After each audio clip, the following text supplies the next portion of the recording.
Berikut ini saya beri contoh, ini kenangan saya, ini contoh terakhir. Masalah jadi orang terkenal maupun tidak. Di sini dicontohkan Imam Ghazali di halaman 367 di kitab saya 367, juznya 3 di kitab Ihya Ulumuddin. Di sini beliau cerita betapa untuk menjaga ikhlas sebaiknya orang itu tidak terkenal, tidak syuhrah, tidak terkenal. Oke, itu kita sepakat ya, karena kalau terkenal mungkin orang dipaksa publik dengan tanda kutip untuk selalu berbuat baik, tapi karena jaim lah, jaga image atau apa. Tapi ketika dibalik pertanyaannya, kamu rela yang terkenal itu orang nggak benar, sementara yang orang benar itu nggak terkenal. Lalu masyarakat taunya yang tidak benar. Kalau pertanyaannya dibalik gitu, orang baik wajib terkenal enggak? Kalau pertanyaannya dibalik seperti itu, dokter yang benar tidak terkenal, yang malpraktek terkenal. Kamu ingin kondisi seperti itu? Gak ingin kan? Kampus yang bagus gak terkenal, kampus yang bagus gak terkenal, yang gak bagus. Nah, artinya apa? Gara-gara olah kata, olah pikiran, ini logika jadi rubah. Lagi-lagi apa? Jawaban itu ada di kata-kata sebetulnya. Makanya bab-bab seperti ini tidak usahlah kita berdebat, berpolemik, sebaiknya orang itu humul, menutup diri, apa sebaiknya orang terkenal, itu nggak perlu seperti itu. Sudah terserah Tuhan saja. Makanya saya mulai dulu ngaji sampai sekarang itu ya tidak punya punya ikon tertentu atau punya website tertentu, enggak. Sudah terserah pangeran. Saya juga tidak sok suci materialistik atau enggak, ya tidak mikir saya. Bukan apa-apa ya, karena saya ini kiai, jadi biasa urusannya sama Allah, tidak sama makhluk, jadi pusing kalau sama sarah-sarahnya makhluk itu pusing. Meskipun rektor kalau nasihati saya pasti tidak saya terima, itu tetap makhluk, itu sudah ada ngefek kalau saya itu sudah ada itu. Bukan karena saya sombong, ya memang makhluk betul gitu, bukan cuma nasibnya bejo aja, tapi makhluk tetap makhluk. Saya beri contoh ya. Ini makalah yang ditulis Imam Ghazali. Ya, i'lam aslahakawah anna aslal jah wa intisarus sayyid atau sayyidi wal istihar. Bahwa mazmum itu. Balil mahmudu al-khumulu illa man saharahu wa ta'ala linasri dini min ghairi takallufi talabi syuhrati minhu. Jadi kalau kamu ingin ibadah kamu selamat, ya kamu jangan terkenal. Tapi resikonya adalah kalau kebaikan itu tidak terkenal, maka agak dikenali. Kalau agak dikenali berarti masyarakat hanya punya percontohan yang tidak baik, karena yang baik tidak terkenal. Jadi itulah ulama-ulama dulu. Jadi apa-apa itu dibanding-bandingkan. Kemudian nanti kelihatan, jawabannya itu kelihatan. Jadi ulama dulu itu biasa ngarang misalnya afatun nikah, sisi negatifnya nikah. Harus ngurmat istri, harus macam-macam, kalau terlantar itu ya dosa. Seperti tadi Pak Marsudi cerita, kalau orang ngapalkan Quran itu takut lupa, kalau lupa itu jadi dosa. Pertanyaannya, kalau semua orang takut lupa, takut dosa, semua orang nggak hafal Quran karena potongan-potongan lupa. Cara berpikir tidak seperti itu. Kalau berpikir ya namanya hafalan, ya inginnya hafal, kan nggak ingin lupa. Lah nanti kalau takdirnya lupa karena hal-hal yang dimaklumi oleh syariat itu nggak yang termasuk dosa. Yang dosa itu lupa ta'liwiri udhrin syar'iyyan, lupa yang tidak ada sebab yang apa? Syar'i. Tapi lupa bawaan EQ-nya tidak bagus, lupa bawaan sering dibentak. Oh, itu enggak masalah karena bawaannya orang tertekan itu ya lupa. Coba kamu hafal Quran, terus punya kredit jatuh tempo, pas hari itu aku yakin enggak cerdas sudah. Itu bawaannya orang tertekan itu pasti lupa. Jadi ya saya teruskan ya. Jadi terus ada makalah yang sangat bagus sekali tentang itu. Saya baca ya. Wa yadullu ala dzalika anna Allah azza wa jalla amaral anbiya'a bi idharil amali lil iktida wa khassahum bi mansibin nubuwah. Wa la yajuzu ayyudhanna bihim annahum khurrimu afdhalal amalen. Jadi orang yang terlalu mendewa-dewakan khumul itu menutup diri. Oke, itu baik karena dengan khumul, dengan menutup diri Anda tidak riya, Anda tidak pamer. Tapi kata Imam Ghazali, kamu juga harus ingat di antara syaratnya Nabi itu harus mengumumkan kalau beliau itu seorang Nabi. Harus memaklumatkan kalau beliau seorang Nabi supaya bisa diikuti.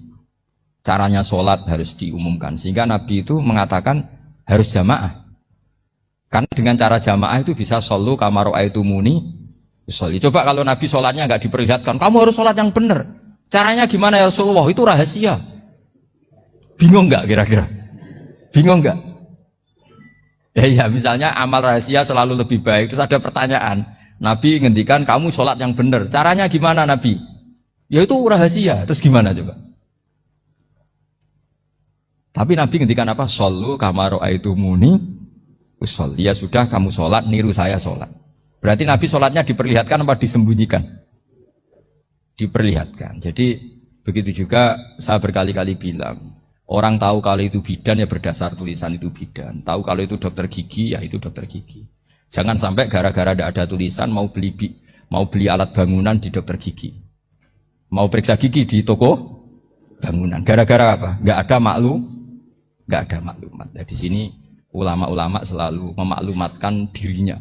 Termasuk Imam Ghazali ketika ngarang kitab dinamai Ihya Ulumuddin, bahwa kitab ini bisa menghidupkan ilmu-ilmu agama yang mulai hilang. Begitu seterusnya. Jadi ini ngaji ya. Jadi orang itu harus ngerti. Jadi jangan nuruti emosi sendiri atau logika sendiri. Bahwa saya suka humul, ya monggo. Agama Islam menyediakan sarana itu. Uzlah itu ya punya sisi kebaikannya sendiri. Tapi syuhrah terkenal asal tidak nuruti nafsu juga punya sisi kebaikannya sendiri. Setidaknya umat ini punya satu master kebaikan yang mudah diakses. Tapi tadi saya ulang lagi, jangan karena hadun nafsi, jangan karena kepentingan pribadi. Makanya di sini disebutkan wa yadullu ala dzalika ay ala syuhrah anna Allah taala amarul anbiya bi idzharil amal lil iktida. Allah selalu memerintahkan para nabi kalau ngamal kebaikan ya harus dimunculkan supaya bisa ditiru.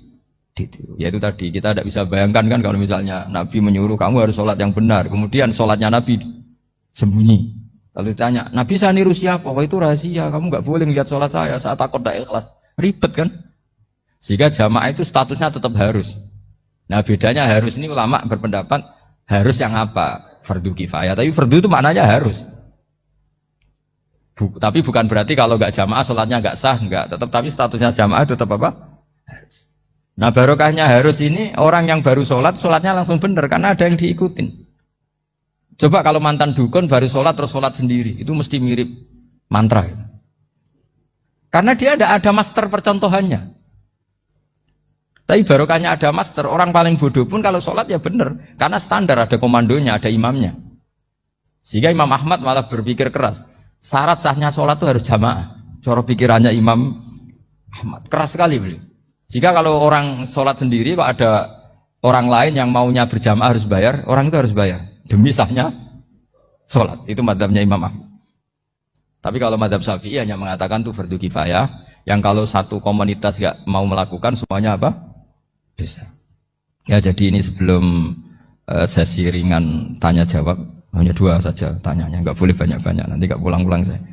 Jadi tak baca lagi biar dapat berkahnya Imam Ghazali. Wa qala qaumun asirru afdalu minal alaniyati. Terus kata sebagian ulama al alaniyah itu afdal minas sirri. Terus diperbandingkan baik yang mana amal dipertontonkan sama Anda. Terus kata Imam Ghazali, kalau orang itu bisa jaga tidak riya, maka sebaiknya dipertontonkan karena kebaikan harus yang muncul, bukan yang tidak baik yang muncul. Makanya ketika Unisula memaklumatkan diri sebagai ingin jadi generasi khairah ummah, itu kalau diterjemah itu kan wow, khairah ummah. Umat terbaik, itu kan kayak agak angkuh. Tapi nggak apa-apa, itu nggak apa-apa. Masa kita kampanye Unisula siap degradasi moral, kan ya lucu kan?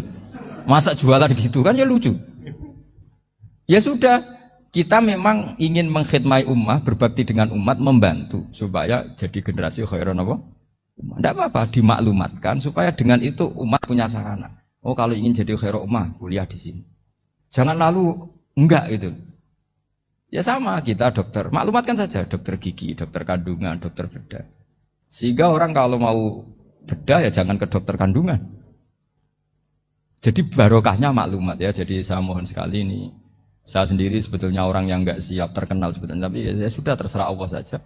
Kalau itu cara Allah menyebar kebaikan, ya monggo. Pokoknya kita tawakal saja sama Allah Subhanahu wa Ta'ala. Ya saya kira demikian. Assalamualaikum warahmatullahi wabarakatuh.